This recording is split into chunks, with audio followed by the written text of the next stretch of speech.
नमस्कार दोस्तों, welcome to सरकार स्टडी वेब्स। देखिए दोस्तों, इस लेक्चर में हम स्टार्ट करने वाले हैं एक नई सीरीज जिसका नाम है इंटरनेट के जो बेसिक्स ऑप्शन होते हैं उनके बारे में हम विस्तार से पढ़ेंगे। तो ये जो लेक्चर है हमारा पहला लेक्चर है और इसमें हम बहुत सारे टॉपिक्स के बारे में डिस्कस करने वाले हैं। जैसे कि आप देख सकते हैं यहाँ पे इंटरनेट क्या होता है, इंटरनेट के बारे में सारी चीजें हम जानेंगे। मतलब इंटरनेट किसे कहते हैं या और किसके अंतर्गत वो वर्क करता है। उसके बाद हम इंटरनेट और इंटरनेट के अंतर्गत जो है डिफरेंस के बारे में बात करेंगे। इसके बाद आईएसपी क्या होता है वो हम जानेंगे। कनेक्टिविटी यानी कि कनेक्शन के जो प्रकार है किस किस प्रकार से होते हैं, कौन कौन से होते हैं।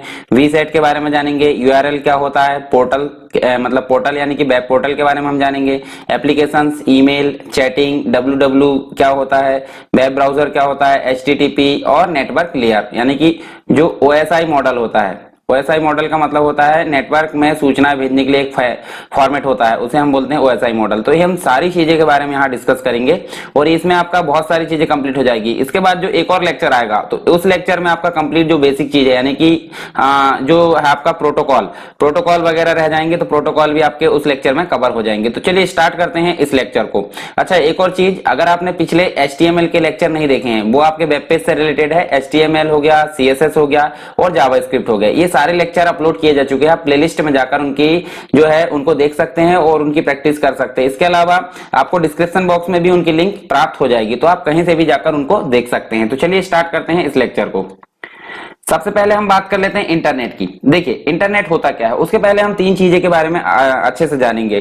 तो आपने देखा होगा नेटवर्क। तो नेटवर्क की अगर बात करें तो नेटवर्क होता क्या है, जैसे मान लो एक कंप्यूटर ही है, ठीक है, एक कंप्यूटर है और एक कंप्यूटर ही है। इसके बाद हमने एक कंप्यूटर ये रख दिए, तो तीनों को हमने क्या करे आपस में जोड़ दिए। किसके लिए? डाटा के आदान प्रदान के लिए, बोले तो कम्युनिकेशन करने के लिए। मतलब हम क्या बोल रहे हैं, एक से अधिक कंप्यूटर जब आपस में किसी नेटवर्क मतलब केबल के माध्यम से आपस में कनेक्ट हो जाते हैं, किसके माध्यम से? उनका पर्पस होता है यानी कि उद्देश्य होता है। किसका? एक उद्देश्य होता है जो कि होता है सूचनाओं का आदान प्रदान। यानी कि सूचनाओं के आदान प्रदान के लिए एक से अधिक कंप्यूटर जब आपस में जुड़ जाते हैं उसे बोलते हैं हम क्या? नेटवर्क। ठीक है, तो नेटवर्क क्या होगा? एक प्रकार का जाल हो गया। और ये कितने प्रकार का होता है? ये तीन प्रकार का होता है। आप देख सकते हैं यहाँ पे लैन होता है, मैन होता है, एक लैन हो गया और एक मैन हो गया और एक हो गया वैन। ठीक है, तो लैन का मतलब क्या होता है?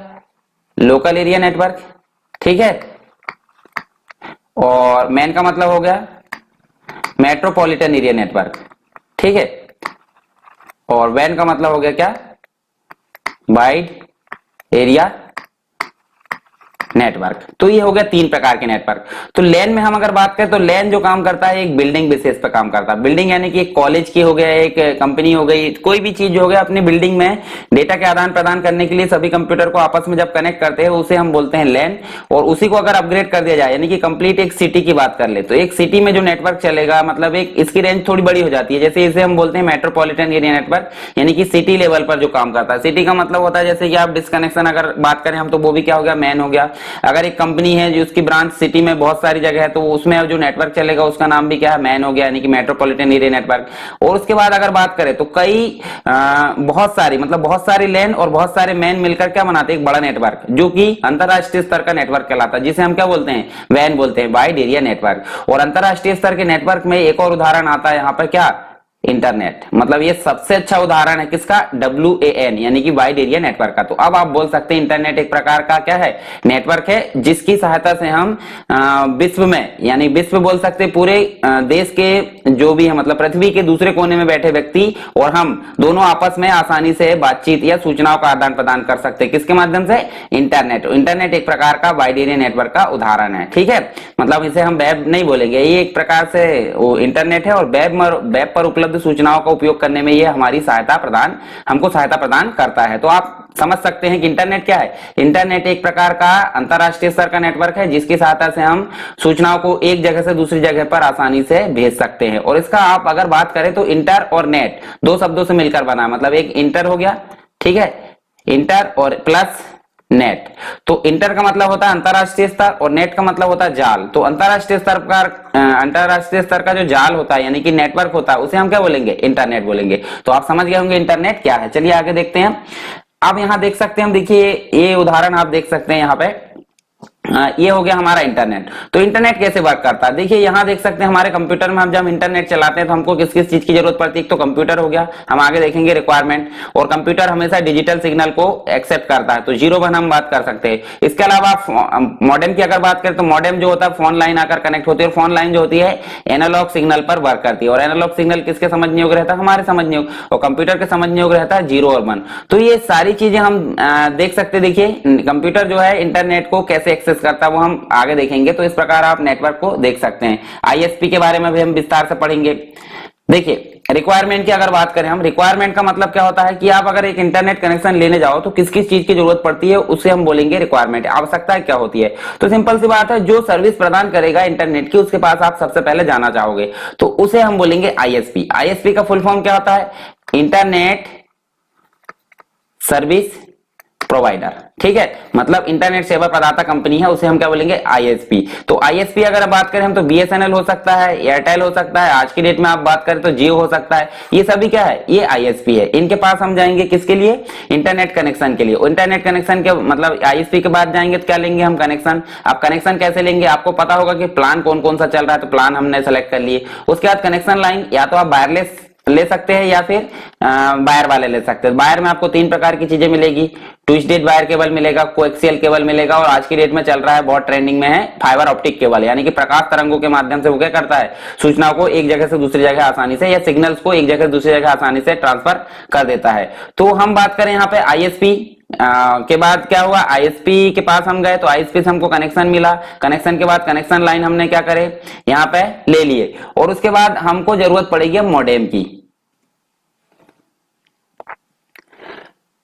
देखिए मॉडेम क्या होता है, मॉडेम की अगर बात कर ले हम तो मॉडेम हम आगे विस्तार से और समझेंगे। चलिए पिछले डायग्राम में समझते हैं मॉडेम का मतलब। देखिए इंटरनेट जो होता है, इंटरनेट हम अगर यूज कर रहे हैं तो हम कंप्यूटर में यूज करेंगे, और इंटरनेट कनेक्शन कैसे आएगा, टेलीफोन लाइन से। परंतु आपने देखा होगा टेलीफोन लाइन में कैसे सिग्नल बहते हैं, एनालॉग सिग्नल, ठीक है, और हमारा कंप्यूटर समझ रहा है डिजिटल सिग्नल। तो दोनों में जो कनेक्शन है, मतलब एक प्रकार से यहाँ देख सकते हैं हम, देखिए मॉडेम लगा बीच में। तो मॉडेम क्या करता है, देखिए मॉडेम का मतलब अगर हम जाने तो मॉडेम जो है 2 शब्दों से मिलकर बना है। मॉडेम कितने शब्दों से मिलकर बना है, 2। तो कौन कौन से हो गए, एक तो हो गया एमओ और एक हो गया डीईएम, ठीक है। तो एमओ का मतलब होता है मॉड्यूलेशन, ठीक है, और डीईएम का मतलब होता है डी मॉड्यूलेशन, ठीक है। तो दोनों का मतलब हो गया मॉड्यूलेशन और डीमॉड्यूलेशन मिलकर क्या बना है, मॉडेम बना। अब इनका मतलब समझ लेते हैं। तो मॉड्यूलेशन का मतलब क्या होता है, जैसे कंप्यूटर से डिजिटल नेटवर्क गया और मॉडेम से वो परिवर्तित होकर कहां चला जा रहा है, एनालॉग में, तो इस कंडीशन को हम बोलते हैं मॉड्यूलेशन। और अगर हम यहां अगर बात करें इंटरनेट का, हम यहां सूचनाओं को भेजे कहां से, इंटरनेट के माध्यम से किसी दूसरे कंप्यूटर पर, तो यहां से एनालॉग सिग्नल आया है, अब वो कहां जाएगा, डिजिटल सिग्नल में। तो एनालॉग से डिजिटल में बदलने वाली जो प्रोसेस है उस कंडीशन को हम बोलेंगे डीमॉड्यूलेशन। तो दोनों को मिलाकर क्या बना है, मॉडेम। तो ये मॉडेम का मतलब हो गया। तो मॉडेम की जरूरत हमको पड़ेगी, ठीक है। तो यहां देखिए उसके बाद हमको किसकी जरूरत पड़ रही है, देखिए यहां इंटरनेट अगर यूज करना हमको, सबसे पहले आईएसपी के पास गए, हम आईएसपी से कनेक्शन लिए, ठीक है।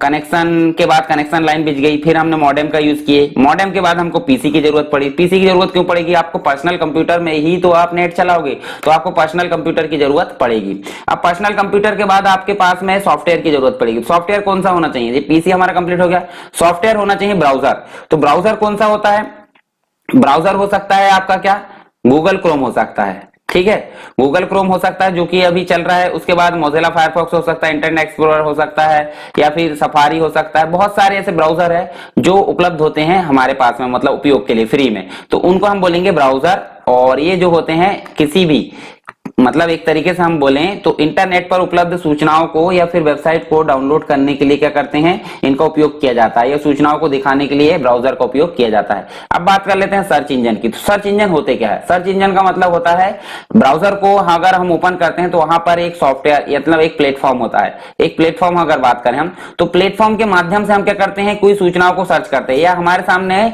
जो रिक्वेस्टेड यानी कि जो हमने रिक्वेस्ट की है सूचनाओं को, उनको लाकर जो प्रदर्शित करता है उसको हम बोलेंगे सर्च इंजन, ठीक है। जैसे कि गूगल हो गया, याहू हो गया, वेब दुनिया हो गया, लाइकस हो गया, ये सब जो है सर्च इंजन है, ठीक है। बहुत सारे सर्च इंजन है, उनके नाम हम आगे देखेंगे। जब आगे के जो है डिटेल में हम पढ़ेंगे। फिर बात कर लेते हैं सर्च इंजन किस चीज को लाएगा, जो सूचना इंटरनेट पर होगी, और इंटरनेट पर जो सूचनाएं होती है उन्हें हम बोलते हैं वेबसाइट। तो वेबसाइट के फॉर्म में ही सारी सूचनाएं उपलब्ध होती है और वेबसाइट मिलकर बनी होती है वेब पेज से। अब वेब पेज के बाद हम अगर देखें तो वेब पेज मिलकर बना होता है किससे, HTML टैग से, और HTML के हमारे सारे वीडियो अपलोड किए जा चुके हैं। टोटल आपको 8 वीडियो मिल जाएंगे HTML के। उसके बाद जो है उसको आप देख लोगे, CSS के आपको 3 वीडियो मिल जाएंगे, और जावास्क्रिप्ट का आपको कंप्लीट 1 वीडियो मिलेगा 1 घंटे का। 1 घंटे में आपका कंप्लीट जावास्क्रिप्ट उसमें कंप्लीट किया गया है। हालांकि लेक्चर बहुत बड़ा है 1 घंटे का, परंतु 1 घंटे को आप जो है तो उसको छोटा छोटा करके देख सकते हैं, मतलब आधा आधा 2-2 3-3 भाग में, मतलब आधा देख लिए आधा बाद में देख लिए, तो ऐसा आपकी सुविधा के अनुसार आप देख सकते हैं। ठीक है, अब हम बात कर लेते हैं यहाँ पे इंटरनेट और इंट्रानेट के बारे में। तो इंटरनेट तो आप जान चुके हैं। देखिए इंटरनेट का मतलब होता है ग्लोबल, मतलब पूरी दुनिया में जो नेटवर्क फैला हुआ है उसे हम बोलेंगे इंटरनेट। परंतु इंटरनेट का जो कार्य क्षेत्र होता है वो एक प्रकार से सीमित होता है। पर्टिकुलर ऑर्गेनाइजेशन हो गया, पर्टिकुलर व्यक्ति हो गया जो अपने खुद का नेटवर्क यूज करता है, उसे हम क्या बोलेंगे, इंटरनेट। तो दोनों के बारे में हम जान लेते हैं थोड़ा थोड़ा डिटेल। सबसे पहले देख लेते हैं इंटरनेट होता क्या है। तो इंटरनेट हमने जान चुके हैं कि भाई वर्ल्ड वाइड लेवल पर, यानी कि ग्लोबल लेवल पर, यानी ग्लोबल सिस्टम पे क्या होते हैं, इंटरकनेक्टेड रहते हैं सभी कंप्यूटर। किसके माध्यम से, नेटवर्क के माध्यम से, और वो एक सेम प्रोटोकॉल का यूज करते हैं। एक स्टैंडर्ड प्रोटोकॉल होता है जिसका नाम होता है क्या, ये जो प्रोटोकॉल है इसका नाम होता है TCP/IP। अब TCP का मतलब क्या होता है, प्रोटोकॉल हम विस्तार से बाद में पढ़ेंगे, हालांकि यहाँ पे TCP आ गया है तो हम नाम जान लेते हैं। TCP का मतलब होता है ट्रांसमिशन कंट्रोल प्रोटोकॉल, और IP का मतलब होता है क्या, इंटरनेट प्रोटोकॉल। तो दोनों ही एक दूसरे के क्या है, मतलब निर्भर है एक दूसरे पे। जब हम TCP का प्रयोग करेंगे, मतलब डेटा को ट्रांसमिट करने के लिए नेटवर्क पर इसका यूज करते हैं। अब कहां ट्रांसमिट किया जाएगा, पर्टिकुलर कंप्यूटर पे। तो पर्टिकुलर कंप्यूटर का जो एड्रेस होता है उसे हम बोलेंगे IP एड्रेस। तो आप समझ गए होंगे, IP एड्रेस कंप्यूटर का एड्रेस होता है, और ट्रांसमिशन जो होता है वो ट्रांसमिशन क्या करता है, ट्रांसमिशन कंट्रोल प्रोटोकॉल एक जगह से दूसरी जगह सूचनाओं को आदान प्रदान करता है। तो ये चीज आप समझ गए। इसके अलावा क्या कर सकते हैं, प्रत्येक कंप्यूटर जो होता है एक दूसरे को आइडेंटिफाई कैसे करता है, यूनिक IP एड्रेस से। यूनिक IP एड्रेस का मतलब होता है सभी कंप्यूटर का एक एड्रेस होता है, इसे हम बोलते हैं यूनिक IP एड्रेस। ठीक है, तो हम अगर यहां बात करें तो IP एड्रेस जो होता है यूनिक सेट ऑफ नंबर होता है। जैसे हम उदाहरण के तौर पर देख सकते हैं, देखिए यहाँ पे हम ऐसे देख सकते हैं उसे, देखिए ये IP एड्रेस लिखा है।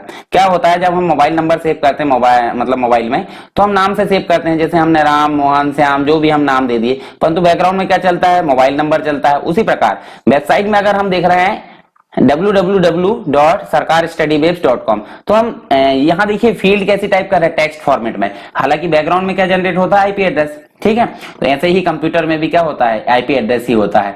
तो यहाँ हम समझ सकते हैं यूनिक सेट होता है IP एड्रेस, जो कि कंप्यूटर की लोकेशन को बताता, मतलब जहां पर जो डेटाबेस में रखा है या फिर कंप्यूटर है उसका नाम या लोकेशन दिखाता है। फिर हम देख सकते हैं जो स्पेशल कंप्यूटर होता है उसे बोलेंगे डोमेन नेम सर्वर हम बोलेंगे, तो उसका यूज करता है। और यहाँ पर जो IP एड्रेस होता है वो क्या करता है, उस कंप्यूटर को लोकेट करने का काम करता है। मतलब एक प्रकार से IP एड्रेस के द्वारा हम कंप्यूटर को लोकेट कर सकते हैं। जैसे मेरे को किसी को सूचना भेजना है, तो मुझे अगर IP एड्रेस पता होगा तो मैं आसानी से उसको सूचनाएं भेज सकता हूँ। अब जो सूचनाएं होती है वो किसके फॉर्म में होती है, वेबसाइट के फॉर्म में। तो हमको पता है वेबसाइट के फॉर्म में जो IP एड्रेस होता है वो तो एक रहता बैकग्राउंड का, परंतु हमको दिखती वो यूनिक नेम होता है। यहाँ देख सकते हैं हम डोमेन नेम, उसको डोमेन नेम देखिए यहाँ पे HTTP, इसके बारे में हम आगे देखेंगे। अभी www के बारे में भी देखेंगे। ये देखिए ये sarkarstudywebs.com जो लिखा है ये यूनिक एड्रेस है, मतलब वेब पर या इंटरनेट पर यूनिक एड्रेस है, जो जिसके माध्यम से हम सूचनाओं को देख सकते हैं, मतलब इससे रिलेटेड। ठीक, और यहाँ पर जो होता है यूनिकली आइडेंटिफाई किया जाता है इनको एक प्रकार से। और इंटरनेट को जो है एक्सेस, मतलब प्रत्येक यूजर जो है वर्ल्ड वाइड लेवल पर कहीं भी एक्सेस कर सकता है। तो ये तो हो गया, बात हो गई इंटरनेट की। अब हम जान लेते हैं थोड़ी सी जानकारी इंटरनेट की। तो इंटरनेट क्या होता है, ये भी आपस में कनेक्ट होते हैं सारे सिस्टम, परंतु आप देख सकते हैं मल्टीपल PC है, प्रत्येक एक दूसरे से कनेक्ट है छोटे लेवल पर। और यहाँ पर इंटरनेट जो होता है वर्ल्ड वाइड लेवल पर, मतलब आउटसाइड अवेलेबल नहीं होता है। ये कैसा होता है, एक पर्टिकुलर ऑर्गेनाइजेशन, मतलब एक कंपनी हो सकता है, कोई पर्टिकुलर व्यक्ति इसका संचालन करता है। मतलब देख सकते, देखिए ऑर्गेनाइजेशन हो गया अपने खुद के उपयोग के लिए, उसमें जो होता है उसके मेंबर, एम्प्लॉई, ये सारी चीजें जो होता है सारे लोग उससे क्या कर सकते हैं, जानकारी को एक्सेस कर सकते हैं। इसके अलावा यहाँ भी प्रत्येक जो नेटवर्क होता है, देखिए यहाँ नेटवर्क है, नेटवर्क में भी प्रत्येक जो पीसी होते हैं उनका भी एक यूनिक एड्रेस होता है जिसे हम बोलते हैं आईपी एड्रेस। ठीक है, तो ये तो बात हो गई थोड़ी थोड़ी डिटेल दोनों के बारे में। अब थोड़ा सा डिफरेंस देख लेते हैं दोनों में। तो इंटरनेट की अगर बात करें हम यहाँ पे, इंटरनेट जो होता है general to PCs all over the world, मतलब जो इंटरनेट होता है सारे पीसी आपस में ऑल ओवर द वर्ल्ड क्या होते हैं, कनेक्ट रहते हैं। परंतु यहाँ पर इंट्रानेट में कम पीसी रहते हैं, यानी कि 8 10 कंप्यूटर, 15 20 25 जितने कंप्यूटर होते हैं। परंतु इंटरनेट आप देख सकते हैं हर एक जगह पे इंटरनेट, मतलब जो इंटरनेट है हर एक जगह पे वहां कंप्यूटर एक दूसरे से कनेक्ट है। तो बड़ा एरिया किसका रहता है, इंटरनेट का, और छोटा एरिया किसका रहता है, इंटरनेट का। ठीक है, इस प्रकार से आप देख सकते हैं। फिर internet provides a wider and better access to website to large population, मतलब बहुत सारे लोग जो है इसको एक्सेस कर सकते हैं, परंतु या फिर बहुत सारी वेबसाइट को हम उसमें एक्सेस कर सकते हैं। परंतु यहाँ हम इंटरनेट की अगर बात करते हैं यहाँ रिस्ट्रिक्ट रहता है, पाबंदी रहती है, यहाँ पर हम इस प्रकार का काम ज्यादा नहीं कर सकते। इंटरनेट जो है सेफ नहीं है एक तरीके से, मतलब वहां जानकारी चोरी होने का डर हो सकता है या फिर बहुत सारे खतरे हो सकते हैं। ठीक है, हैकिंग वगैरह जो भी। परंतु इसके हिसाब से अगर देखें तो ये जो इंटरनेट होता है वो प्राइवेट नेटवर्क होता है, तो इसके हिसाब से ये काफी सुरक्षित माना जाता है। तो ये तो थोड़ा सा डिफरेंस हो गया, आप दोनों के बारे में जान लिए और इनके बारे में थोड़ा सा डिफरेंस यहाँ जान लिए। अब बात करते हैं आईएसपी की। ठीक है, आईएसपी के बारे में वैसे हम जान चुके हैं थोड़ी बहुत डिटेल, हम यहाँ पर उसको विस्तार से जानेंगे। तो यहाँ देखिए आईएसपी का पूरा नाम क्या है, इंटरनेट सर्विस प्रोवाइडर। वह है कंपनी जो हमको इंटरनेट एक्सेस करने का ऑफर प्रदान करती है, हमको इंटरनेट एक्सेस करने की सर्विस प्रोवाइड करती है, या इंटरनेट सेवा प्रदाता कंपनी, इसे हम क्या बोलेंगे, आईएसपी। और आईएसपी हमको कौन कौन सी सर्विसेज प्रदान करती है, देखिए इंटरनेट एक्सेस की सर्विस प्रदान करती है, डोमेन नेम रजिस्ट्रेशन की सर्विस प्रदान करती है। डोमेन नेम का मतलब क्या होता है, अगर मान लो मैं अपनी इंफॉर्मेशन को वेब पर सबको प्रदर्शित कराना चाहता हूं तो मेरा एक यूनिक नाम होगा, तो उसे हम बोलेंगे डोमेन नेम। और डोमेन नेम को रजिस्टर कराने की जो प्रोसेस है उसे हम बोलेंगे डोमेन नेम रजिस्ट्रेशन। ठीक है, डोमेन नेम को रजिस्टर्ड कराना मतलब डोमेन नेम रजिस्ट्रेशन। ठीक, अब dial up access, dial up access का मतलब क्या होता है, आप डायल करके भी जो है नेट को चला सकते हैं, जिसे हम बोलते हैं डायल अप कनेक्शन। हालांकि पहले हम उसी का प्रयोग करते थे और ओल्ड टेक्नोलॉजी होने के कारण आज की डेट में हम एडवांस हो गए हैं। तो डायल अप एक्सेस क्या है, डायल अप कनेक्शन, बार बार टेलीफोन से हमको एक नंबर डायल करना पड़ता है और जैसे ही वो रिसीव हो जाता है तो हमारे कंप्यूटर में नेट चालू हो जाता है। लीज लाइन का मतलब क्या होता है, जैसे कि कोई कंपनी अपना खुद का नेटवर्क, मतलब अपने नेटवर्क को अपना जो है खरीद लेते एक तरीके से कुछ समय के लिए, निश्चित समय के लिए, या पट्टे पे लेना बोल सकते हैं हम, तो उसे हम बोलेंगे लीज लाइन एक्सेस। तो ये सारी सुविधाएं कौन प्रदान करता है, आईएसपी के द्वारा ये प्रदान की जाती है। इसके अलावा आईएसपी के अगर प्रकार आपसे पूछा जाए तो आईएसपी के प्रकार बहुत सारे हो सकते हैं, मतलब वो क्या क्या काम करती है उसके काम के अनुसार वहां पर प्रकार इनके बना दिए गए हैं। तो पहला जो प्रकार है एक्सेस प्रोवाइडर, मतलब हम अगर इंटरनेट को एक्सेस करना चाहें तो हमको एक्सेस कौन कौन प्रोवाइड कर सकता है। तो आप देख सकते हैं सिंपली क्या कर सकते हैं, आप इंटरनेट जो है टेलीफोन के माध्यम से आपको मिल सकता है, टेलीफोन लाइन के माध्यम से, केबल के माध्यम से मिल सकता है, इसके अलावा वाईफाई के माध्यम से मिल सकता है, और आज की टेक्निक क्या चल रही है, फाइबर ऑप्टिक केबल। तो ये सभी चीजों के माध्यम से आपको आईएसपी क्या करता है, इंटरनेट को एक्सेस करने की सुविधा प्रदान करता है। फिर बात करते हैं mail box provider. Mail box provide करता है मतलब हम हमारा जो है मेल जो मैसेज होते हैं उसको होस्ट कर सकते हैं, यानी कि सर्विस जो रहती है उसकी होस्टिंग की। होस्टिंग का मतलब क्या होता है, ऐसी जगह जहां पर सर्वर पर हमारे जो डाटा है उसको रखने की जो जगह मिलती है उसे बोलते हैं होस्टिंग, और होस्टिंग का चार्ज लगता है। अब वो उसके अनुसार है, कैपेसिटी के अनुसार, कि 1 GB आप ले रहे हैं, 2 GB ले रहे हैं, 10 GB ले रहे हैं, 15 GB ले रहे हैं, तो उसके अनुसार यहाँ चार्जेस लगते हैं। हालांकि कुछ कंपनी जो है अभी भी फ्री, जैसे कि जीमेल हो गया, याहू हो गया, ये सब जो है फ्री प्रोवाइड करते हैं 15 GB तक का स्पेस मेल बॉक्स। ठीक, अब यहाँ देखें होस्टिंग आईएसपी, मतलब होस्टिंग चार्ज अभी बोला मैंने कि भाई अगर आपको अपनी डेटा को सर्वर पर रखना है तो आपको वहां पे जगह लेना पड़ता है, उसी जगह को बोलते हैं क्या, होस्टिंग। मान लीजिए ये सर्वर है और सर्वर पर आपने इतनी जगह ली है तो इसको हम होस्टिंग बोलेंगे। ठीक, इसके अलावा आप देख सकते हैं वर्चुअल आईएसपी। वर्चुअल आईएसपी क्या है, ये ऑफर करती है, मतलब ये हमको सुविधा किस चीज की देती है कि internet access via other ISP, मतलब हमारे जो आईएसपी है एक सर्विस प्रोवाइडर है, उसके अलावा आप अगर चाहते हैं कि अदर आईएसपी से भी इंटरनेट की सर्विस प्रदान करना चाहते हैं तो ये वर्चुअल आईएसपी प्रदान करती है। यहाँ पे फ्री आईएसपी क्या करती है, ये फ्री जो होता है इसमें चार्ज नहीं लगता है, इसमें बहुत सारी फैसिलिटी फ्री में प्रदान की जाती है। तो ये हो गया आईएसपी के प्रकार। अब बात कर लेते हैं कनेक्शन के प्रकार। कनेक्शन यानी कि कनेक्टिविटी क्या होती है, तो उसके प्रकार हम देख सकते हैं, देखिए कौन कौन से है। एक तो हो गया डायल अप कनेक्शन, हम आगे विस्तार से देख रहे हैं इसके बारे में। फिर हो गया आईएसडीएन। आईएसडीएन का मतलब क्या होता है, internet integrated services digital network, ठीक है, तो इसके बारे में हम आगे देखेंगे। इसके अलावा आप देख सकते हैं डीएसएल। डीएसएल का मतलब क्या होता है, डिजिटल सब्सक्राइबर लाइन। इसके अलावा आप देख सकते हैं यहाँ पे cable TV internet connection, next satellite internet connection और लास्ट जो है वायरलेस इंटरनेट कनेक्शन। तो इन सभी के बारे में, ये किसके प्रकार है, ये कनेक्टिविटी यानी कि कनेक्शन के प्रकार है, और इनके बारे में हम एक एक करके विस्तार से देखते हैं। तो सबसे पहला जो नेटवर्क है हमारा, मतलब कनेक्शन का प्रकार है डायल अप कनेक्शन। तो डायल अप कनेक्शन क्या होता है, इसमें सिंपली क्या करते हैं, dial up connection telephone line के माध्यम से जो पीसी होते हैं इंटरनेट का एक्सेस करते हैं, तो यहाँ पे मॉडेम की जरूरत पड़ती है, और मॉडेम के माध्यम से ही हम डायल अप कनेक्शन को सेटअप कर पाते हैं। और जो मॉडेम होता है, मॉडेम क्या होता है, इंटरफेस एक प्रकार से किसके मध्य रहता है, पीसी और कनेक्शन लाइन, मतलब इनके मध्य जो है इंटरफेस कराने का काम करता है कौन, मॉडेम। तो आप देख सकते हैं यहाँ पर जो मॉडेम होता है एक प्रकार से मीडिएटर का काम कर रहा है, और इसी के माध्यम से हम डायल अप कनेक्शन के यूज कर पाते हैं। अब डायल अप कनेक्शन क्या होता है आपको पता होना चाहिए। एक आईएसपी, मतलब आईएसपी हमने देखे हैं, आईएसपी से हमको एक नंबर प्रदान कर दिया जाता है, उस नंबर को हम क्या करते हैं, हर बार डायल करते हैं, और रिक्वेस्ट कहाँ जाती है, आईएसपी में, वहां से उसको एक्सेस किया जाता है और हमारे कंप्यूटर में नेट एक्सेस कर लिया जाता है, यानी कि चालू हो जाता है। तो ऐसे ही हम जब भी नेट चलाना है तो हमको बार बार क्या करना पड़ता है, डायल करना पड़ता है एक नंबर को, तो उसे ही हम क्या बोलेंगे, डायल अप कनेक्शन। तो आप देख सकते हैं यहाँ पे डायल अप कनेक्शन को। इसके बाद है आईएसडीएन। तो आईएसडीएन जो होता है एक प्रकार से जब मॉडेम होता है, मॉडेम के बदले में यहाँ पे आईएसडीएन एडाप्टर का उपयोग किया जाता है। तो इसका मतलब क्या है, इंटीग्रेटेड सर्विसेज डिजिटल नेटवर्क। तो ये क्या करता है, it established the connection using the phone line which carry digital signal instant of analog signal.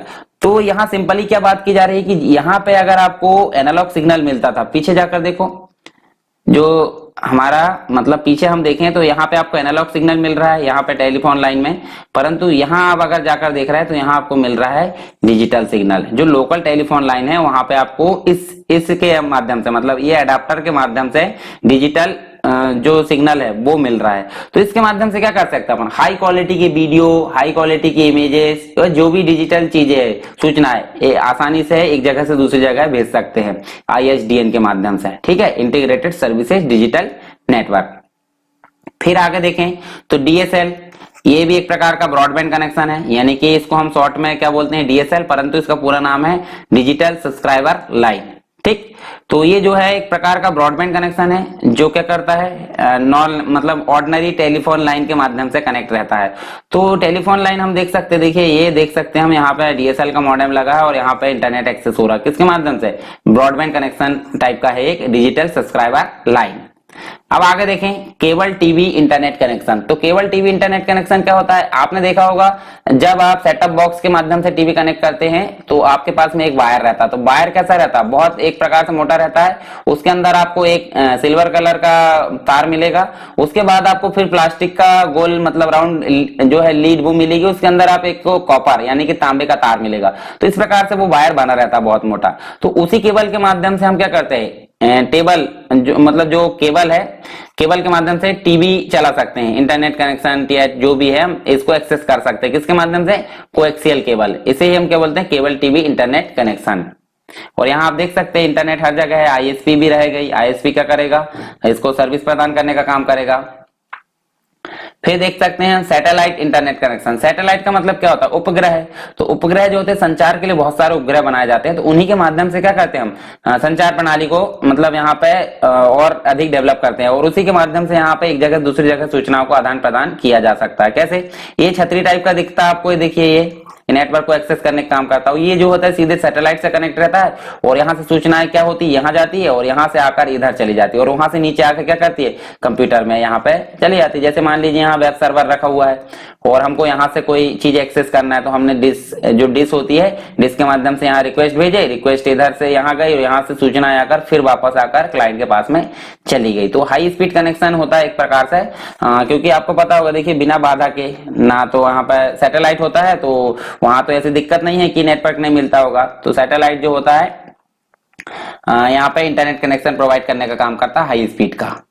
फिर जो है नेक्स्ट वायरलेस इंटरनेट कनेक्शन। तो वायरलेस का मतलब होता है, वायर का मतलब होता है जैसे वायर वाला, और वायरलेस यानी कि वायर नहीं मिलेगा, तो बिना तरंगों के माध्यम से यानी कि फ्रीक्वेंसी के माध्यम से, जो रेडियो फ्रीक्वेंसी होती है उसके माध्यम से क्या करना है, यहाँ पे नेट एक्सेस करना कहलाता है वायरलेस इंटरनेट कनेक्शन। मतलब यहाँ पे है कि इंटरनेट जो है, internet connection makes use of radio frequency bands to connect the internet and offer a very high speed. मतलब एक प्रकार से जो है यहाँ पे रेडियो फ्रीक्वेंसी के माध्यम से क्या करता है, इंटरनेट एक्सेस करने की सुविधा हमको प्रदान करता है और बहुत सारी मतलब बहुत ज्यादा स्पीड को ये प्रदान करता है। The wireless internet connection can be obtained by other, मतलब आइदर वाईफाई, या तो वाईफाई हो सकता है या ब्लूटूथ हो सकता है। आप देख सकते हैं, देखिए वाईफाई लैपटॉप में आपने देखा होगा इनबिल्ट रहता है, परंतु हमको अगर पीसी यानी डेस्कटॉप पे अगर चला रहा है तो आपको यूएसबी वाला जो अडाप्टर है एक रहती है पेन ड्राइव टाइप की, तो उसको आप लगाओगे तो यहाँ आप इंटरनेट एक्सेस कर सकते हैं। किसके माध्यम से, ये डिब्बी के माध्यम से, मतलब ये जो यूएसबी थंब टाइप का एक पेन ड्राइव टाइप की रहती है डिवाइस, उसके माध्यम से आप यहाँ पे इंटरनेट कनेक्शन यूज कर सकते हैं, या ब्लूटूथ के माध्यम से या फिर वाईफाई के माध्यम से। ठीक, अब बात कर लेते हैं नेक्स्ट हमारे प्रकार होगा कनेक्शन की। अब बात कर लेते हैं यहाँ पे वीसेट। तो यहाँ देख सकते हैं आप, देखिए बहुत सारे जो हमारे भारत में देखे होंगे या जहां भी बहुत सारे पहाड़ी इलाके होते हैं जहां पर दूर दराज में नेटवर्क या इंटरनेट एक्सेस कर पाना बहुत मुश्किल होता है। तो उन्हीं क्षेत्रों के लिए क्या करना है, यहाँ सैटेलाइट के माध्यम से, डिश के माध्यम से क्या करना है, इंटरनेट को यहाँ सेवा प्रदान करना, ये कहलाता है वीसेट। और वीसेट का पूरा नाम होता है वेरी स्मॉल एपर्चर टर्मिनल। तो आप यहाँ देख सकते हैं, देखिए सैटेलाइट के माध्यम से जो टावर होते हैं, टावर आप देख सकते हैं, टावर ऐसे होते हैं, ये नेटवर्क को एक्सेस करते हैं और यहाँ से यहाँ डिश में जाता है और डिश से वहां पर एक्सेस कर लिया जाता है। तो दूर दराज के जो एरिया है वहां पर आसानी से इंटरनेट कनेक्शन को प्रदान करना या इंटरनेट को एक्सेस करने की सुविधा प्रदान करना कहलाता है वीसेट, और इसका फुल फॉर्म आप याद रख लीजिए, वेरी स्मॉल एपर्चर टर्मिनल। ठीक है, फिर बात करते हैं यूआरएल की। तो यूआरएल का मतलब क्या होता है, यूनिफॉर्म रिसोर्स लोकेटर। पूरा नाम क्या हो गया इसका, यूनिफॉर्म रिसोर्स लोकेटर, शॉर्ट में हम बोल सकते हैं यूआरएल। ठीक, तो एवरी डॉक्यूमेंट जो होता है, जो मतलब प्रत्येक डॉक्यूमेंट होता है जो वेब में होता है, वो एक यूनिक एड्रेस में होता है, और जो एड्रेस होता है वो जहां हम टाइप करते हैं, मतलब जिस एड्रेस को हम टाइप करते हैं वो कहलाता है यूआरएल। कैसे, ये मान लीजिए www. यहां हम देख सकते हैं सरकार स्टडी वेब्स.com। तो ये जो एड्रेस है कंप्लीट, ये कहलाएगा यूआरएल। इसके बारे में हम जानेंगे कौन कौन सी चीजों से मिलकर बना है। तो ये कंप्लीट जो वेबसाइट का नाम लिखते हैं आप, उसे हम क्या बोलेंगे, यूआरएल। और ये यूनिक रूप से क्या होता है, वेब में स्टोर होता है और वहां से हम जानकारी हमको मिल जाती है। तो several HTML XML tags includes a URL attribute, value include hyperlink, inline image and forms. मतलब सभी जो एट्रीब्यूट होते हैं कौन कौन से, आप वैल्यू देख सकते हैं, हाइपरलिंक देख सकते हैं, इमेज देख सकते हैं, इनलाइन इमेज, फॉर्म, ये सारी चीज जो होती है, सभी चीजें कहाँ मिलेगी, यूआरएल के माध्यम से ही हमको प्राप्त होगी। ठीक है, जो किसके फॉर्म में होती है, तो HTML के फॉर्म में होगी या XHTML के फॉर्म में, यानी कि एक्सटेंसिबल HTML मतलब हाइपरटेक्स्ट मार्कअप लैंग्वेज, या फिर ओनली हाइपरटेक्स्ट मार्कअप, इस फॉर्म में मिलेगी। जिसमें क्या क्या चीजें मिलेगी हमको, हाइपरलिंक भी मिल सकती है, इमेज भी मिल सकती है, फॉर्म भी मिल सकते हैं, तो सारी चीजें मिलती है यूआरएल में। All of them use the same syntax to specify the location of the web resource regardless of the type or content of that resources। ठीक है, सभी रिसोर्सेज कहाँ मिलते हैं हमको, इसी के अंतर्गत, मतलब यूआरएल से ही हम सारे रिसोर्सेज को ढूंढ सकते हैं। और यहाँ पे इसे हम इसलिए बोलते हैं यूनिफॉर्म रिसोर्स लोकेटर, मतलब सारी चीजें कॉमन रूप से वहां पे मिल जाती है। और जो यहाँ पे देख सकते हैं हम, देखिए इंफॉर्मेशन को ढूंढना है तो हम वेब पे, जो वेब ब्राउजर होता है, तो वेब ब्राउजर में ही हम क्या कर सकते हैं, सारी चीजों को यहाँ पर टाइप कर सकते हैं। मतलब वेब ब्राउजर के माध्यम से ही हम यूआरएल जो बॉक्स होता है उसमें किसी भी चीज का एड्रेस अगर टाइप करोगे आप, तो क्या होगा, वो सर्च करके हमारे सामने लेकर आ जाएगा।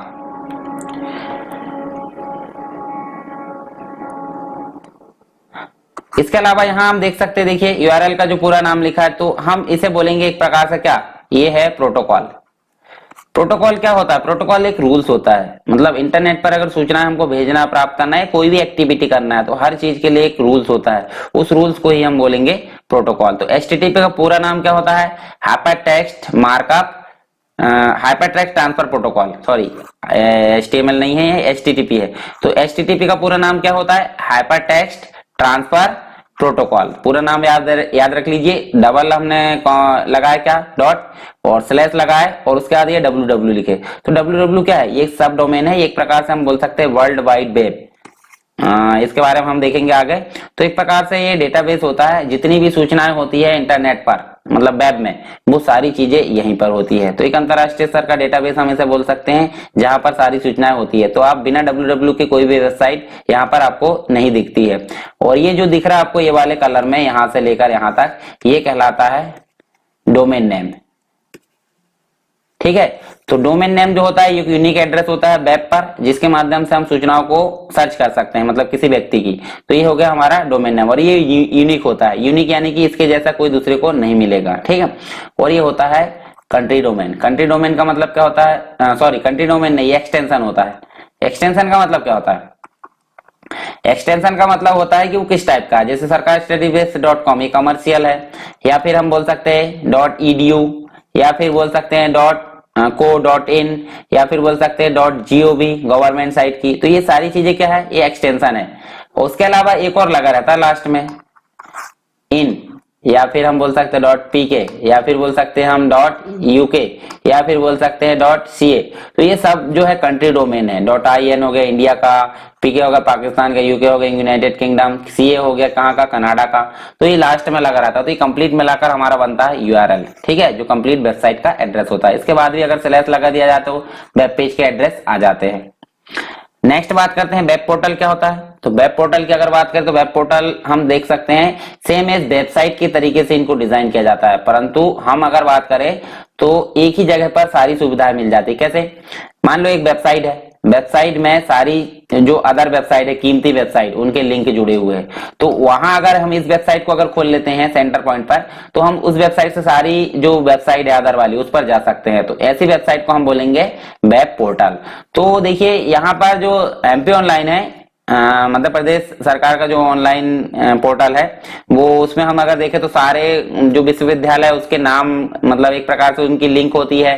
या फिर हम इलेक्ट्रिसिटी बिल पे करना तो वहां पे उसकी लिंक होती है। कोई फॉर्म भरना है मतलब कोई भी वैकेंसी का, तो वहां पे उसकी लिंक होती है। तो सारी चीजें हमको एक ही प्लेटफॉर्म पे मिल जाती है। तो इस प्लेटफॉर्म को हम क्या बोलेंगे? Web portal. तो आप समझ गए होंगे वेब पोर्टल किसे बोलते हैं। नेक्स्ट बात करते हैं एप्लीकेशन ऑफ इंटरनेट। इंटरनेट के जो एप्लीकेशंस होते हैं, यानी कि अनुप्रयोग होते हैं या प्रयोग होते हैं, वो कौन कौन से हो सकते हैं। सबसे पहले अगर बात करें तो इंटरनेट का उपयोग होता है कम्युनिकेशन करने के लिए। एक जगह से दूसरी जगह अगर हमको किसी से कम्युनिकेशन करना था, हमको सहायता किसकी लेना पड़ेगा? इंटरनेट की। सेकंड अगर बात करें तो जॉब सर्च करने के लिए, तो आज की डेट में आप देख सकते हैं कोई भी वैकेंसी है, जॉब सर्च करना, तो आपको इंटरनेट की जरूरत पड़ती है। फिर देख सकते हैं finding books and study material. आप बुक्स को फाइंड कर सकते हैं, जैसे कि आज की डेट में अगर देखें तो कोई भी व्यक्ति यहाँ पर ऑनलाइन पढ़ सकता है, स्टडी मटेरियल को यहाँ पर सर्च कर सकता है। फिर देख सकते हैं यहाँ पर हेल्थ एंड मेडिसिन। मेडिसिन और हेल्थ से रिलेटेड भी यहाँ पर सारी चीजें डिस्कशन या फिर जो भी है ट्यूटोरियल, उसके अलावा हम सारी चीजें इससे पढ़ सकते हैं, मतलब सहायता ले सकते हैं हेल्थ से रिलेटेड या मेडिसिन से रिलेटेड। ट्रेवल, आपको कोई टिकट बुक कराना है या फिर ट्रेवल से रिलेटेड आपको टाइमिंग देखना है, ऑनलाइन टिकट बुक करवाना, सारी चीजें कहाँ से हो जाती है? इंटरनेट के माध्यम से। एंटरटेनमेंट, मूवी देखना, गेम खेलना, या जो भी चीजें हमारी इंटरटेनमेंट से रिलेटेड है, वो सब हमको कहाँ मिल जाती है? इंटरनेट से। ऑनलाइन शॉपिंग करना आपको, तो भी इंटरनेट की जरूरत पड़ेगी। इसके अलावा आप स्टॉक मार्केट से रिलेटेड भी अगर जानकारी चाहते हैं, अपडेट चाहते हैं, तो इंटरनेट की जरूरत पड़ती है। किसी प्रकार का रिसर्च करना है तो भी इंटरनेट की जरूरत पड़ेगी। बिजनेस में खास करके इंटरनेट की जरूरत पड़ती है। ऑनलाइन पेमेंट हो गया, रिसीव करना हो गया, या जो भी चीजें होती है वो सब इंटरनेट के माध्यम से आज की डेट में होने लगी है। तो ये हो गया 10 क्या हो गया? एप्लीकेशन हो गए। अब आगे बढ़ते हैं, हम ईमेल के बारे में बात कर लेते हैं। ईमेल होता क्या है? ईमेल का पूरा नाम होता है इलेक्ट्रॉनिक मेल, और मेल का मतलब होता है मैसेज, मतलब एक प्रकार से वो पोस्ट ऑफिस के तरीके से हम ले सकते हैं कि मेल मतलब मैसेज होता है, और हम जो भेजते थे नॉर्मली बेसिक परंपरागत तरीके से उसे पोस्ट ऑफिस के माध्यम से भेजते थे, परंतु अब बात आ गई इलेक्ट्रॉनिक मेल की। तो इलेक्ट्रॉनिक मेल होता क्या है, अगर हम किसी मैसेज को कंप्यूटर की सहायता से इंटरनेट का प्रयोग करके एक स्थान से दूसरे स्थान पर भेज सकते हैं तो उसे हम बोलते हैं ईमेल। और ईमेल एक प्रकार से क्या है, सर्विस है जो अलाउ करती है मैसेज को सेंड करने के लिए इलेक्ट्रॉनिक तरीके से इंटरनेट का उपयोग करके एक जगह से दूसरी जगह, मतलब इंटरनेट का उपयोग करके हम सूचनाओं को एक स्थान से दूसरे स्थान पर भेज सकते हैं तो उसे हम बोलेंगे ईमेल। और ये एक प्रकार से बहुत इफिशियंट होता है, एक्सपेंसिव होता है, मतलब एक प्रकार से भरोसेमंद भी होता है और इससे खर्चा भी कम आ जाता है। रियल टाइम ये डिस्ट्रीब्यूट कर देता है इंफॉर्मेशन को। तो बहुत सारी जो वेबसाइट है वो फ्री में देती है हमको, जैसे हम यहाँ देख सकते हैं ये माइक्रोसॉफ्ट का है आउटलुक एक्सप्रेस, इसके अलावा जीमेल हम देख सकते हैं गूगल का है, याहू, ये जो है फ्री में सर्विस हमको प्रदान करती है कौन सी, ईमेल की। और हम जो है इसमें तो हम ओवरव्यू देख रहे हैं सारी चीजों का, हम विस्तार से पढ़ेंगे ईमेल को तो हम सारी चीजें उसमें देखेंगे। ईमेल आईडी कैसे बनाते हैं, ईमेल अकाउंट जो है उसको मतलब एक प्रकार से उसकी सेटिंग सारी चीजें के बारे में देखेंगे, ईमेल कैसे क्रिएट करते हैं और उसके अलावा भेजते कैसे हैं, आए हुए मैसेज कैसे पढ़ते हैं, डिलीट कैसे, सारी चीजें डिलीट किए हुए मेल कैसे लाते हैं, सारी चीजों के बारे में अलग से वीडियो बनाए जाएंगे। ईमेल एड्रेस की अगर बात करें तो ईमेल एड्रेस जो होता है बहुत सारी चीजों से मिलकर बना होता है, जैसे कि हमने देखे थे यूआरएल, तो यूआरएल जो होता है बहुत सारी चीजों मतलब अलग अलग पार्ट से मिलकर बना होता है, परंतु यहाँ ईमेल की अगर बात करें तो वो भी उसी प्रकार से कुछ वर्क करता है, मतलब वेबसाइट जो होती है वेबसाइट के अंतर्गत ईमेल वर्क करते हैं। तो यहाँ देखिए, यहाँ पे अगर बात करें हम each user of email is assigned a unique name, मतलब प्रत्येक यूजर को ईमेल के रूप में अगर उसको ईमेल बनाना है तो उसे यूनिक नेम प्रदान किया जाता है, ठीक है। और this name is known as email address, मतलब इसी यूनिक नेम को हम क्या बोलेंगे, ईमेल एड्रेस बोलेंगे। और यहाँ अगर बात करें तो different user can send and receive message according to the email address, email address के माध्यम से ही एक यूजर दूसरे यूजर को आसानी से मैसेज को भेज सकता है और मैसेज को प्राप्त कर सकता है। अगर बात करें हम ईमेल की तो ईमेल यहाँ पर देख सकते हैं, देखिए यूजर नेम होता है, @ का साइन होता है, डोमेन नेम होता है। तो एग्जांपल के तौर पर हम देखें तो mission178@sarkarstudywaves.com, तो इसके अंतर्गत जो है हमारी वेबसाइट के अंतर्गत हमारे डोमेन नेम के अंतर्गत हमको मेल की फैसिलिटी है, हम 10 ईमेल उसका उपयोग कर सकते हैं। तो इस प्रकार से कुछ ईमेल होता है। तो इसमें जो होता है mission178 एक प्रकार से क्या है, यूजर नेम है, इसके बाद @ का निशान लगा है तो वो लगाना पड़ेगा, और सरकार स्टडी बेस जो है डोमेन नेम है, ठीक, ये आप देख भी सकते हैं यहाँ पर। नेक्स्ट बात करते हैं ईमेल मैसेज के कंपोनेंट, मतलब ईमेल जो है उसके कंपोनेंट क्या क्या हो सकते हैं। तो यहाँ आप देख सकते हैं, देखिए ईमेल हेडर होता है, ग्रीटिंग होता है, टेक्स्ट होता है, सिग्नेचर होता है। तो ईमेल हेडर की अगर बात करें तो ईमेल हेडर में क्या होते हैं, देखिए ईमेल हेडर में होते हैं टू CC BCC, इसके अलावा फोटो एंड डॉक्यूमेंट, और यहाँ पे डेट भी होती है। डेट कब आती है, डेट सेंड करने के बाद आती है, अगर आप मैसेज सेंड कर दो तो डेट शो हो जाती है। अब टू क्या होता है, टू का मतलब होता है जिसको हमको भेजना, CC मतलब उसकी कार्बन कॉपी जिसको भेजना है उसका, और BCC मतलब इन दोनों को ना पता चले ऐसे व्यक्ति को अगर भेजना है तो आपको क्या देना पड़ेगा, BCC यानी कि ब्लाइंड कार्बन कॉपी। और ये सब्जेक्ट दे दो, सब्जेक्ट क्या हो गया भाई, जिस चीज को आप भेज रहे हैं उससे रिलेटेड यहाँ सब्जेक्ट आप टाइप करोगे। ये हो गया greeting, hello sir, good morning, जो भी हम लिखते हैं यहाँ पे सम्मानजनक शब्द उसे हम बोलेंगे ग्रीटिंग। और ये हो गया टेक्स्ट, इसके बाद ये हो गया आपका सिग्नेचर। सिग्नेचर का मतलब क्या होता है, ये आपकी पहचान होती है, मतलब आपको नाम नहीं लिखना है, आपको ना कुछ बताना नहीं है, तो ये देखकर सामने वाला व्यक्ति समझ जाता है कि किसने मेल भेजा है। इसके अलावा अटैचमेंट आप करोगे तो इस प्रकार से कुछ दिखेगा। अटैचमेंट कहाँ से करते हैं, ये वाली बटन से करते हैं। फॉर्मेटिंग कर सकते हैं, कोई लिंक को एम्बेड कर सकते हैं, स्माइलीज ऐड कर सकते हैं, गूगल ड्राइव में अगर सेंड करना है ये मैसेज को तो वो जोड़ सकते हैं, पिक्चर हो गया, लॉक करना। इसके अलावा आप यहाँ से इस मैसेज को डिलीट कर सकते हैं। अगर आप बिना सेंड करे इसको बंद करते हैं तो वो कहाँ चला जाएगा, मैसेज कहाँ चला जाएगा, आपको ध्यान में रखने की बनती है, ड्राफ्ट में चला जाएगा, ठीक है। और ये सारी चीज होने के बाद आप मैसेज को सेंड कर सकते हैं। तो ये हो गया मैसेज के कंपोनेंट्स क्या क्या होते हैं। अब नेक्स्ट जो है हमारा ऑनलाइन चैटिंग। ऑनलाइन चैटिंग क्या होती है, देखिए इंटरनेट के माध्यम से दो व्यक्ति आपस में क्या कर सकते हैं, दो से ज्यादा भी होते हैं, टेक्स्ट बेस्ड कम्युनिकेशन करते हैं। और वो क्या होता है, मतलब रियल टाइम होता है एक तरीके से। यहाँ देखो ऑनलाइन चैटिंग जो होता है is a text based communication between 2 और मोर पीपल, मतलब 2 से अधिक व्यक्ति अगर ऑनलाइन जो होता है टेक्स्ट मैसेज करते हैं नेटवर्क के माध्यम से, उसे हम क्या बोलेंगे, ऑनलाइन चैटिंग। और in this the text message is delivered in real time. जो टेक्स्ट मैसेज होता है, जैसे कि मैं आपको या किसी को भी, मेरे पास जिसका नंबर सेव है उनको अगर मैसेज भेजूं तो तुरंत वो डिलीवर होता है, तो इसे बोलते हैं रियल टाइम। ठीक है, इमीडिएट मतलब तुरंत रिस्पॉन्स होता है उसका। और फर्स्ट ऑनलाइन जो चैट सिस्टम था उसका नाम आप देख सकते हैं यहाँ पर, क्या था, यहाँ हम देख सकते हैं टोकोमेटिक। टोकोमेटिक क्या था, फर्स्ट ऑनलाइन सिस्टम था। अब अगर बात करें यहाँ पे तो इस सिस्टम को किसने डेवलप किया था, तो ये दो व्यक्ति थे। कौन कौन थे, डग ब्राउन एंड डेविड आर बुली, इन्होंने डेवलप किया था 1973 में। तो ये भी आपको फैक्चुअल डिटेल है, आपको याद रखने की बनती है। नेक्स्ट बात करते हैं यहाँ पर यहीं पे जो चैट सर्विस है वो कौन कौन से है, मतलब जो चैटिंग है कौन कौन से एप्लीकेशन के माध्यम से हम करते हैं। तो आपको पता होगा हम सबसे ज्यादा यूज करते हैं फेसबुक, व्हाट्सएप, इसके अलावा जीमेल में भी चैटिंग हो जाती है, टेलीग्राम में, ट्विटर में। तो इनके कुछ मतलब जो है जिन्होंने इनको खोजा है या फिर जिनने इनको डेवलप किया तो उनके नाम देख सकते हैं। फेसबुक को खोजा गया किसके द्वारा, मार्क जुकरबर्ग के द्वारा 2004 में, और अपने फ्रेंड से या क्लासमेट से बातचीत करने के लिए इन्होंने इसको डेवलप किया था। व्हाट्सएप को डेवलप किया है जैन कुम और ब्रियन एक्टन। तो जो है एक प्रकार से ये अभी हायर कर लिया गया है फेसबुक के द्वारा, फेसबुक ने इसको अधिकृत कर लिया है। जीमेल पॉल बेचेट, टेलीग्राम को निकोलाई एंड पावेल ड्रो, और ट्विटर को है जैक डोरसे, नो ग्लास, बिज स्टोन और इवन विलियम्स। ये चार लोगों ने ट्विटर को खोजा है, तो ये भी चीजें आपको ध्यान में रखना है। अब बात करते हैं next topic, WWW, world wide web. मतलब पूरा नाम क्या है इसका, वर्ल्ड वाइड वेब। और अगर हम इंटरनेट पर किसी भी प्रकार की सूचनाएं जो कि कैसी होती है, हाइपर टेक्स्ट के फॉर्मेट में होती है, ठीक है, मतलब एक प्रकार से हम एक प्रकार से बोल सकते हैं कि जो ऑल द रिसोर्स है, मतलब सारे रिसोर्स है and user on the internet that are using the hyper text transfer protocol, जितने भी लोग हाइपर टेक्स्ट ट्रांसफर प्रोटोकॉल को यूज कर रहे हैं वो सभी चीजें क्या है, सारे रिसोर्स वो सभी क्या है, यहीं पे वर्ल्ड वाइड वेब में है। वर्ल्ड वाइड वेब एक प्रकार का बड़े स्तर का डाटाबेस है जिसमें सारी रिसोर्सेस यानी सारी सूचनाएं रहती है। इसको फाउंड किया गया था टिम बर्नर ली के द्वारा, कब, 1989 में, ठीक है।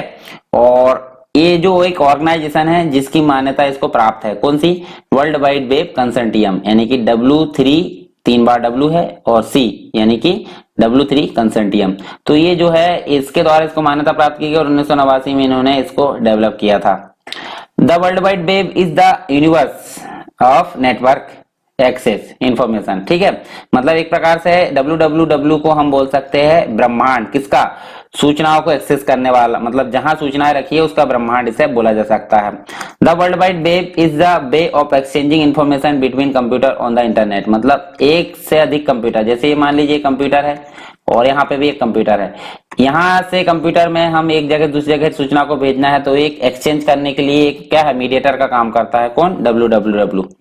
उसके अलावा internet and web is not the same things, मतलब इंटरनेट और वेब एक प्रकार से सेम नहीं है। कैसे, web uses internet to pass over the information, मतलब इंटरनेट एक जरिया है जिसके माध्यम से हम वेब में उपलब्ध सूचनाओं को क्या कर सकते हैं, उपयोग कर सकते हैं, एक जगह से दूसरी जगह भेज सकते हैं, ठीक।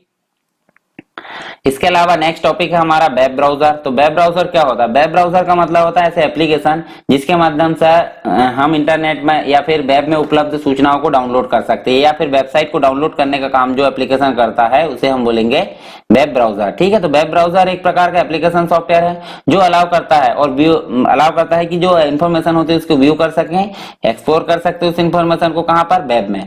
तो वेब में उपलब्ध जो इन्फॉर्मेशन होती है उसको देखना और उसको मतलब उपयोग करना, ये सारी सुविधा हमको प्रदान करने का काम करता है web browser.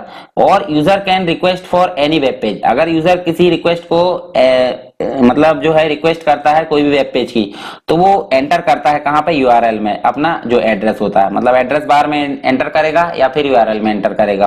Web browser can show text, audio, video, animation and more, मतलब जो वेब ब्राउजर होता है वो इन सभी चीजों को प्रदर्शित कर सकता है। कौन कौन सी, टेक्स्ट हो गया, ऑडियो हो गया, वीडियो हो गया, एनिमेशन हो गया, और अधिक जितनी भी चीजें होती है। It is the responsibility of a web browser to interpret text and command content on the in the web page.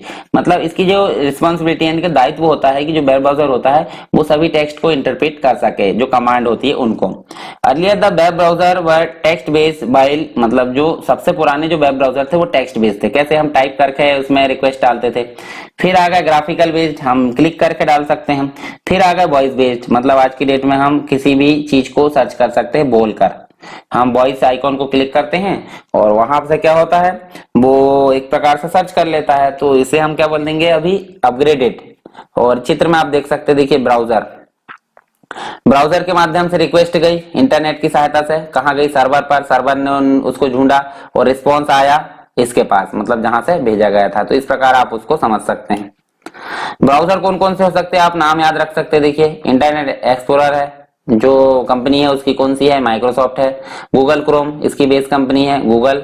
Mozilla Firefox, ये मोजिला है। नेटस्केप नेविगेटर, ये नेटस्केप कम्युनिकेशन कॉर्पोरेशन है। Opera, opera software. और safari जो है Apple का है। तो ये भी आपको याद रख सकते हैं आप।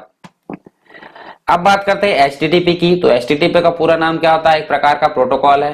प्रोटोकॉल के बारे में हम नेक्स्ट लेक्चर में विस्तार से जानेंगे और कौन कौन से प्रोटोकॉल होते हैं उनके बारे में भी।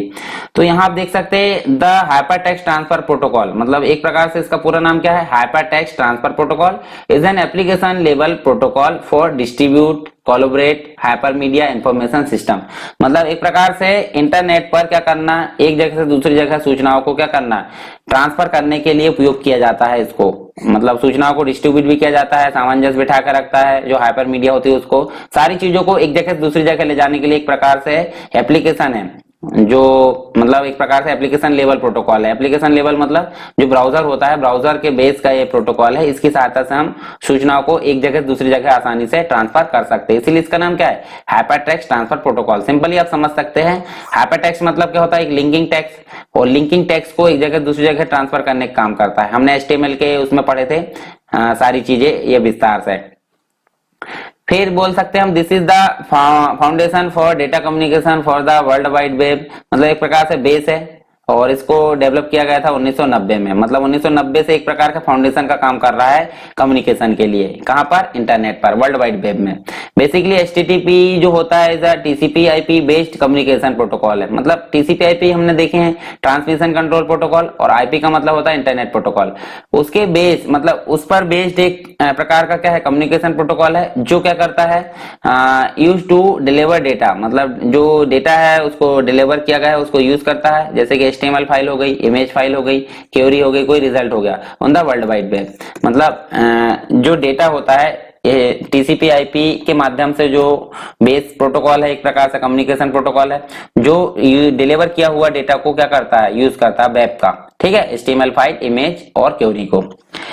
It provide a standardized way for computer to communication with each other, मतलब एक प्रकार से एक स्टैंडर्ड वे है जो क्या करता है, एक कंप्यूटर से दूसरे कंप्यूटर को कम्युनिकेट करने के लिए यहाँ पे यूज किया जाता है, किसका, HTTP का। और HTTP का पूरा नाम आप देख सकते हैं क्या, हाइपरटेक्स्ट ट्रांसफर प्रोटोकॉल।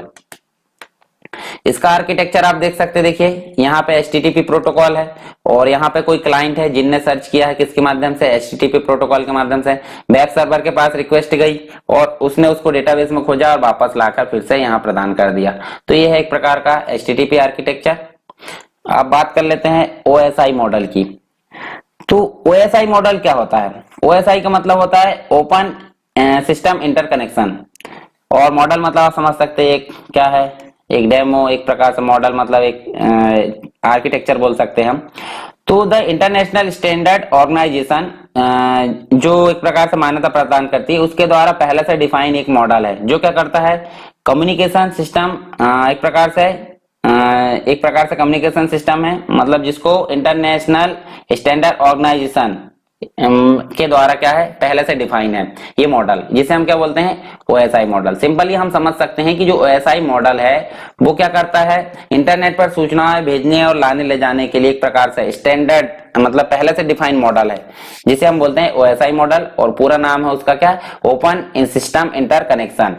और यहाँ पे देखिए this layered model is a conceptualized view, मतलब एक प्रकार से कॉन्सेप्चुअलाइज मतलब जो लॉजिकल व्यू होता है उसको कैसे वन स्क्रीन मतलब one system should communicate with the other, मतलब जो सिस्टम होता है एक सिस्टम अदर से कैसे क्या कर सके, कम्युनिकेट कर सके, उसके लिए यहाँ पे क्या करता है, यहाँ पे कंसेप्चुअलाइज्ड व्यू को निर्धारित करता है using various protocol define each other, मतलब बहुत सारे प्रोटोकॉल का यूज करके एक सिस्टम दूसरे सिस्टम से कैसे कम्युनिकेट कर सके उसको भी डिफाइन करने का काम किसका होता है, ओएसआई मॉडल का। Each layer is design designated to, यहाँ पे देख सकते हैं हम पहले से डिफाइन होती है, मतलब जो पहले देखिए ओएसआई मॉडल जो होता है बहुत सारी लेयर से मिलकर बना होता है, जैसे हम देख सकते हैं 7 लेयर, तो 7 लेयर के बारे में हम विस्तार से पढ़ सकते हैं और प्रत्येक लेयर जो होती है अपना अपना काम करने के लिए पहले से डिफाइन होती है। फॉर एग्जाम्पल हम बात करते हैं जो फिजिकल लेयर होती है, इसकी पहली लेयर हम बोल सकते हैं वो क्या करती है, जो डिवाइसेस होती है जितनी भी, जैसे हम बोल सकते हैं देखिए वायर्ड होता है, फ्रिक्वेंसी होती है, जो भी सिस्टम होते हैं हमारे फिजिकल यानी कि छूने योग्य जितने भी होते हैं डिवाइस, उन्हें हम बोलेंगे फिजिकल लेयर के अंतर्गत, और वो सारी चीजें होती है कम्युनिकेशन के लिए यहाँ पर सहायक डिवाइसेस। ठीक है, 7 लेयर होती है, तो हम नीचे से ऊपर की ओर बढ़ेंगे। ठीक है, तो पहली लेयर होती है physical layer, data link layer, network, transport, session, presentation और एप्लीकेशन। सबसे लास्ट में एप्लीकेशन होता है, आपने देखा होगा ब्राउजर हम बोल सकते हैं, प्रेजेंट कैसे करना वो डिफाइन करता है, सेशन मतलब कितनी देर तक, ट्रांसपोर्ट मतलब लाना ले जाना, नेटवर्क मतलब एक दूसरे से जुड़कर जो बना होता है, डेटा लिंक मतलब डेटा को लिंक करना, और फिजिकल लेयर मतलब जो कम्युनिकेट करने के लिए डिवाइसेस यूज की जाती है। तो सबसे पहली जो लेयर है उसके बारे में हम जान सकते हैं, यहाँ पर कौन सी है, फिजिकल लेयर। तो ये जो लेयर होती है वो क्या डील करती है कि जो हार्डवेयर टेक्नोलॉजी है उनको जो है एक्चुअल कम्युनिकेशन करने के लिए यहाँ पे मतलब कम्युनिकेशन करने के लिए कैसे मैनेज किया जाए, जैसे कि सिग्नल हो गया, वोल्टेज हो गया, केबल टाइप हो गया एंड लेंथ हो गया, सारी चीजों को मैनेज करने का काम कौन करती है, फिजिकल लेयर। इसके बाद हो गई data link layer. Data link layer जो होती है सेकंड लेयर होती है, तो इस लेयर में जो होता है एक प्रकार से ट्रांसमिशन डेटा मतलब सिग्नल पल्स आदि को जो होता है फिजिकल लेयर के द्वारा यहाँ पर कनेक्ट, एक प्रकार से डेटा फ्रेम हो गया and send that the upper layer and vice versa. ठीक है, मतलब एक प्रकार से हम बोल सकते हैं कि फिजिकल लेयर के माध्यम से या फिजिकल लेयर की सहायता से क्या करना, नेटवर्क लेयर से कनेक्टिविटी बनाने के लिए यहाँ पे डेटा लिंक लेयर का उपयोग किया जाता है। नेटवर्क लेयर क्या करती है, सूचनाओं को एक जगह दूसरी जगह ले जाने के लिए यहाँ पे ये काम करती है, मतलब एक प्रकार से लाने ले जाने की नहीं बोले हम, नेटवर्क मतलब होता है बहुत सारी चीजें, मतलब डेटा को लाने ले जाने एक जगह से दूसरी जगह, इसके लिए इसका यूज किया जाता है। और it provide mean to allocate logical addresses to host and identify them uniquely using the same. ठीक है, मतलब एक जगह से दूसरी जगह ले जाने का काम तो जो करती है, परंतु यहाँ पे ये ढूंढ भी सकती है, मतलब एक प्रकार से जो जिस एड्रेस पे हमको भेजना है उसको ये क्या करती है, यहाँ पर यूनिकली आइडेंटिफाई करती है। ट्रांसपोर्ट लेयर क्या करती है, 4th नंबर की लेयर है, तो this layer provided in end to end data delivery among hosts. ठीक है, मतलब एंड टू एंड जो डेटा होता है उसको डिलीवरी करने का काम करती है होस्ट के माध्यम से। और this layer take data from the above layer and break in it into smaller unit called segment, मतलब जो छोटी यूनिट होती है उसको हम क्या बोलेंगे, segment, and then gives it to the network layer for transmission. जो नेटवर्क लेयर होती है मतलब उसकी सहायता से क्या करती है, एक जगह से दूसरी जगह ट्रांसपोर्ट मतलब डेटा को लाने ले जाने का काम करती है ट्रांसपोर्ट लेयर।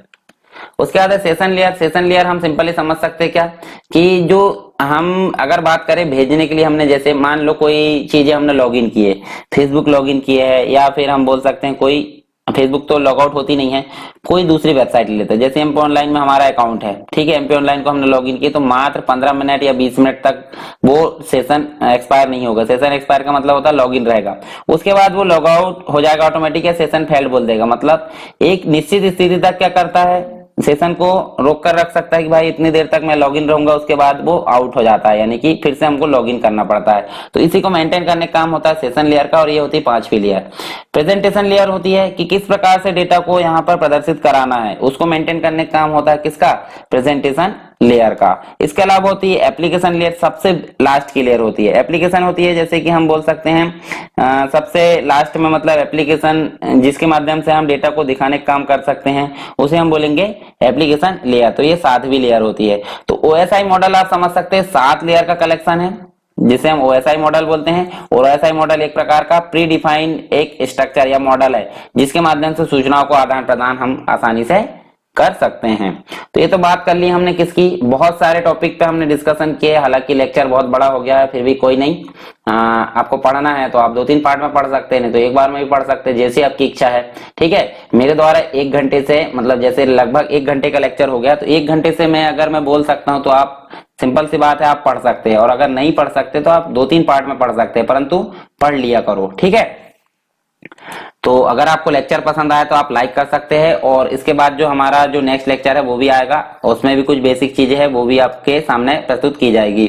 और आपको अगर पसंद आया लेक्चर तो आप ज्यादा से ज्यादा शेयर कर सकते हैं, सब्सक्राइब कर ले चैनल को इसी प्रकार के वीडियो पाने के लिए, और बेल आइकन को क्लिक कर ले ताकि आपको लेटेस्ट वीडियो की नोटिफिकेशन तुरंत मिल जाए। तो चलिए दोस्तों, मिलते हैं नेक्स्ट लेक्चर में, तब तक के लिए जय हिंद।